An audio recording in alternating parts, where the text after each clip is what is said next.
এবার আপনাদেরকে একটা স্পেশাল ডালিয়া ফুল দেখাবো। White dahlia. হোয়াইট ডালিয়া আগে দেখাইছি, এটা মানে বিশাল বড়, দেখুন আপনারা।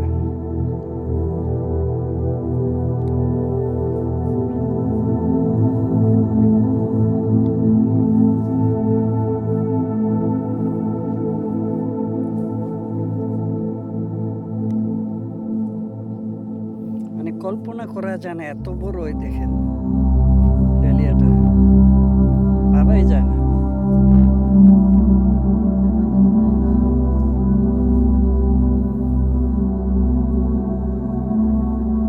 মানে কল্পনার বাহিরে বললে চলে। তো এখান থেকে ছিল এই ভিডিওটা হোয়াইট ডালিয়া দেখানোর আপনাদেরকে। ব্যাকগ্রাউন্ডে দেখতেই পাচ্ছেন বিশাল বড়। তো যে যেখান থেকে ভিডিওটা দেখছেন সবাইকে জানাচ্ছি আন্তরিক শুভেচ্ছা, ভালোবাসা। সবাই ভালো থাকবেন, সুস্থ থাকবেন। বাই।